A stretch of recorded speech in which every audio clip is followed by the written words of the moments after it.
अस्सलाम वालेकुम व्यूअर्स। तो कैसे हैं आप? उम्मीद करती हूँ ठीक होंगे। मैं हादिया मलिक। आज की जो वीडियो है, इस वीडियो में हम बात करेंगे कि मैक बेस को किस तरह यूज किया जाता है और किस तरह इसके 2 से 3 शेड्स मिलाकर हम अपने स्किन टोन के अकॉर्डिंग बेस कलर अचीव कर सकते हैं। जैसा कि अगर आपने मेरी पिछली वीडियो देखी होगी तो इसमें हमने मैक बेस के 4 डिफरेंट शेड्स का रिव्यू शेयर किया था। तो आज मैं उन्हीं शेड्स की मदद से आपको फ्लॉलेस बेस तैयार करना सिखाऊंगी। जी व्यूअर्स, आपसे पहले रिक्वेस्ट है कि जब आप मेरी वीडियोस देखती हैं, आपको पसंद आए तो आप जरूर लाइक किया करें, क्योंकि इससे मुझे बहुत मोटिवेशन मिलती है, मेरा हौसला बढ़ता है कि मैं आप लोगों के लिए नई नई वीडियो बनाती रहूं। आपने मेरी वीडियोस को लाइक करना है, शेयर करना है और उसके साथ साथ मेरे चैनल को सब्सक्राइब भी कर दें। सो व्यूअर्स, चलते हैं आज की वीडियो की तरफ।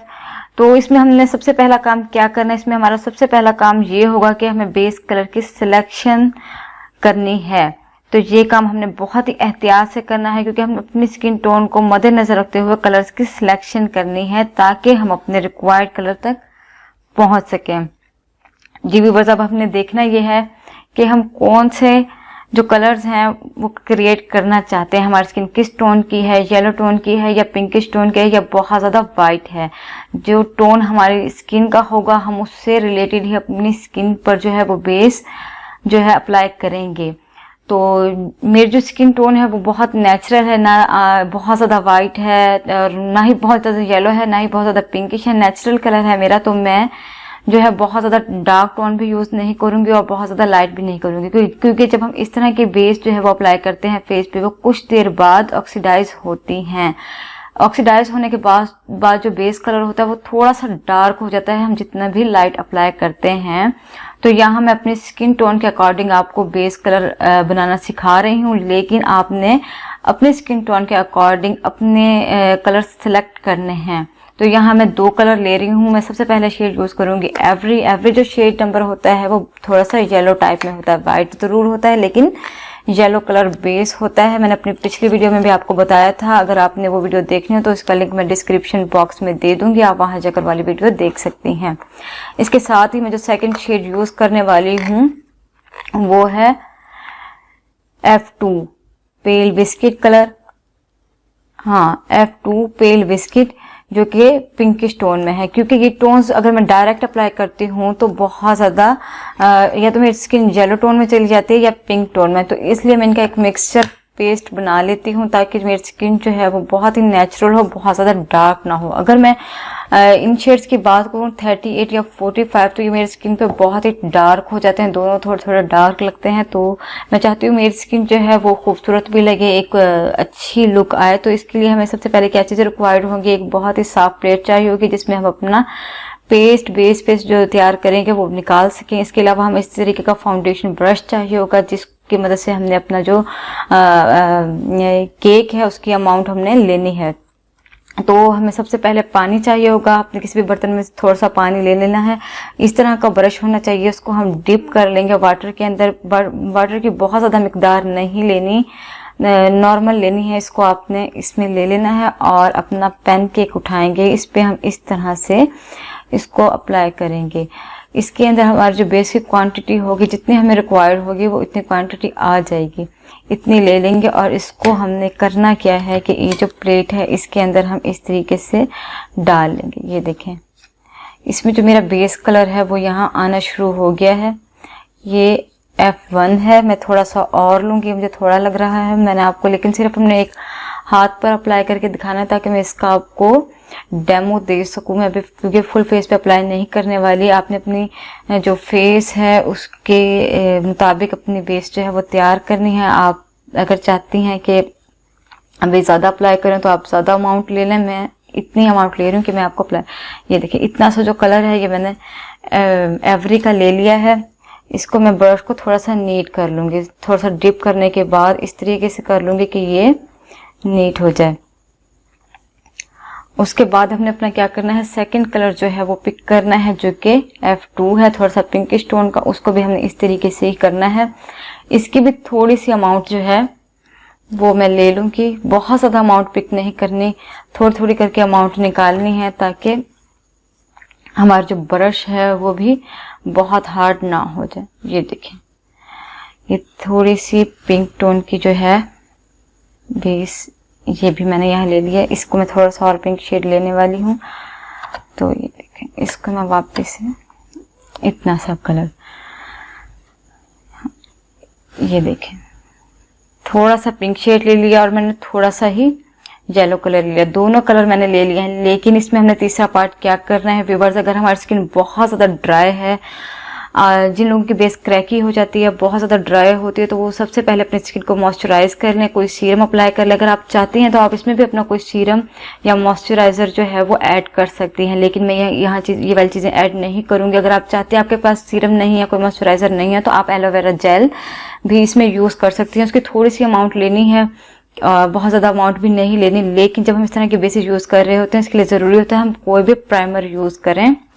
तो यहाँ मैंने बहुत सारे प्राइमर लिए हुए हैं, उसमें कोई भी यूज़ करूँगी, लेकिन इससे पहले अगर मैं चाहती हूँ मेरी जो बेस है वो थोड़ी सी शाइनी हो, थोड़ा सा शाइनी लुक दे, तो इस तरह के जो शिमर्स होते हैं, हाइलाइटर्स होते हैं, वो मार्केट में आराम से मिल जाते हैं। यहाँ मैं किस टच का यूज़ कर रही हूँ, 3-in-1 है। इसमें एक सिल्वर शेड है, गोल्डन, और एक थोड़ा सा नेचुरल पिंक टोन है। तो मैं यहाँ नेचुरल पिंक की तरफ जाऊंगी। इसकी मैं थोड़ी सी जो क्वांटिटी होगी वो इस मिक्सचर में ऐड कर लूँगी। आपने बहुत ही ध्यान से चीज़ें ऐड करनी है, बहुत ही थोड़ा सा इसकी क्वांटिटी लेनी है, बहुत ज़्यादा क्वांटिटी नहीं ले लेनी। मैं यहाँ ये देखें, बिल्कुल ये देखें, इतनी सी क्वांटिटी ली है मैंने इसकी, एक चुटकी के बराबर लिया है, बहुत ज़्यादा नहीं लिया, क्योंकि बहुत ज़्यादा जो शाइनी बेस होता है मुझे वो पसंद नहीं होता। मैं एक नेचुरल लुक चाहती हूँ, मैं चाहती हूँ कि बिल्कुल ही लाइट से शाइन आए। अगर आप चाहते हैं आपकी जो फेस है वो वाइट शाइन करे, तो आप इसमें वाइट टच दे सकती हैं, गोल्डन टच दे सकती हैं। इसके अलावा आप अगर चाहती हैं इसमें कोई और कुछ ऐड करना, जिस तरह से सीरम, या आप बहुत ही ज़्यादा फ्लॉलेस चाहती हैं तो इसमें कोई सीरम भी ऐड कर सकते हैं, जिस तरह से 24 के गोल्ड सीरम्स होते हैं, और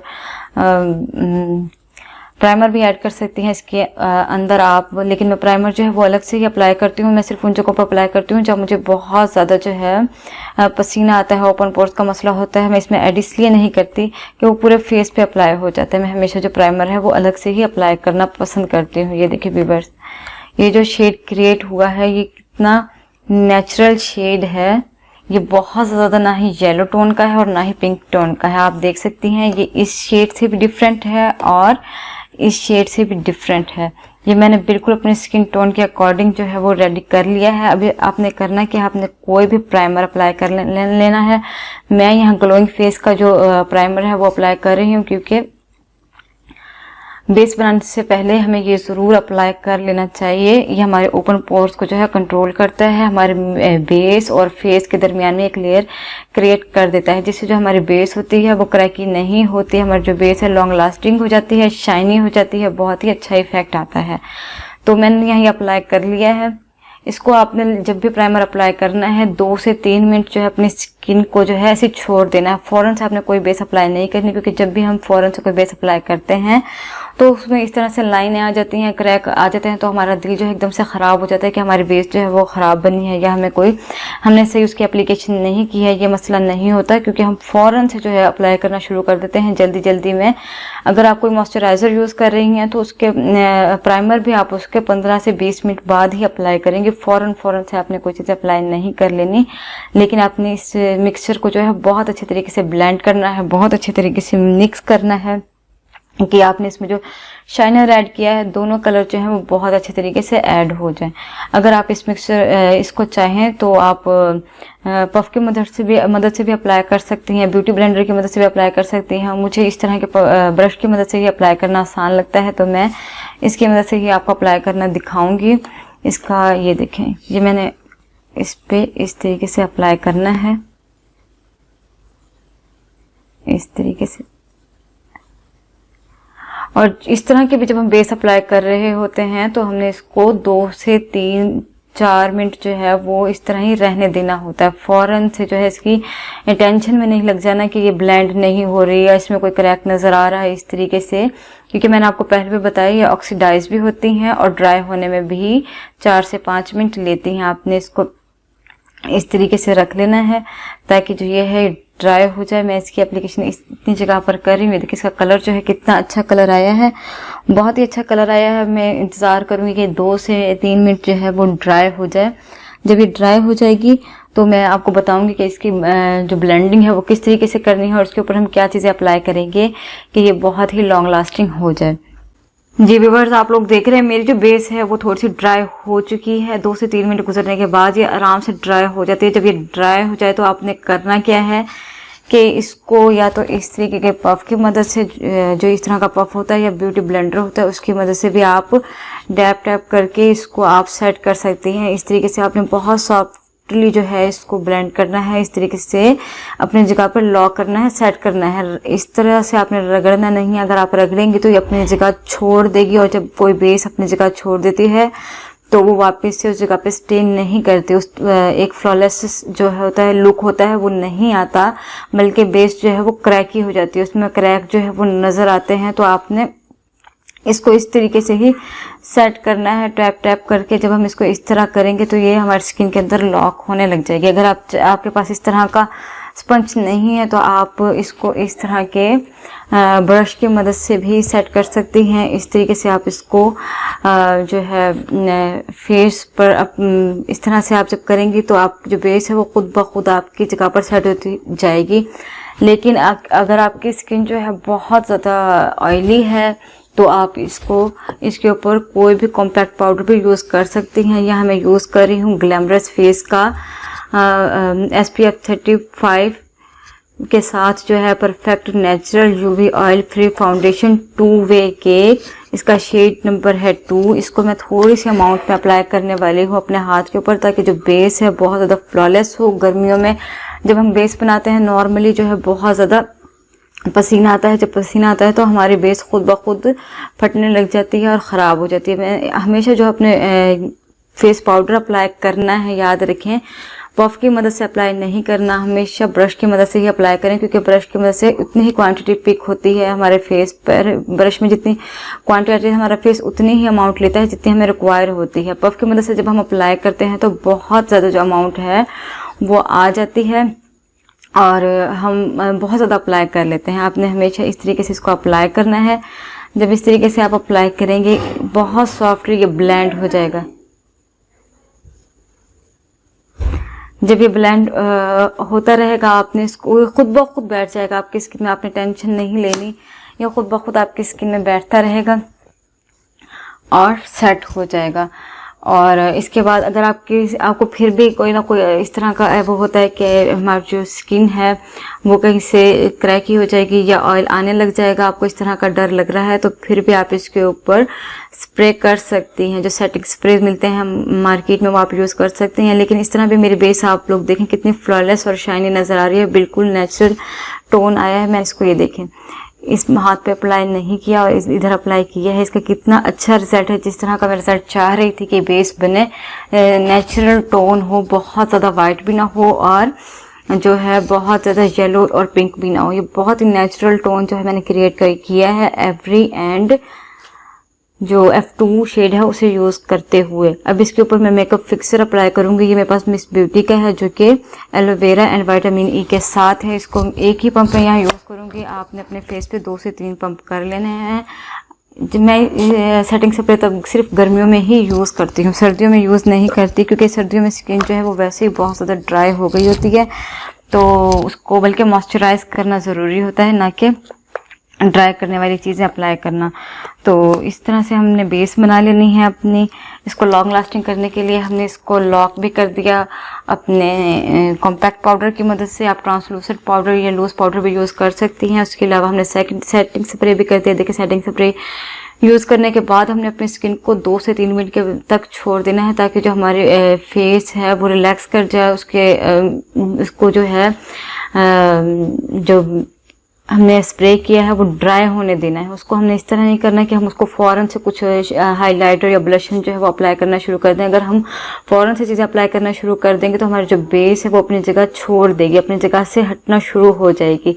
तो हमने इस तरह से नहीं करना, हमेशा अपनी बेस को इस तरह ही रखना है। अगर आपको मेरी वीडियो पसंद आई हो तो आपने ज़रूर लाइक करना है एंड शेयर करना है। इसके साथ साथ मैं आप लोगों के लिए ब्राइडल बेस भी लेकर आने वाली हूँ इंशाल्लाह। नई वीडियोस बनाती रहूँगी, उसमें ब्राइडल बेस शेयर करूँगी। और मैक की मेरे पास एक और बेस है जो कि मूस बेस है, उसका वो बहुत ही अमेजिंग बेस है, न्यू बेस लॉन्च हुआ है, तो इंशाल्लाह उसका रिव्यू ज़रूर शेयर करने वाली हूँ। इसके लिए ज़रूरी है कि आप बेल आइकन का बटन प्रेस कर दें ताकि भी नई आने वाली अफोर्डेबल एंड इंटरेस्टिंग जो वीडियोस हैं वो आप तक पहुंचती रहें। इसके साथ ही मुझे इजाज़त दीजिए। अल्लाह हाफिज़।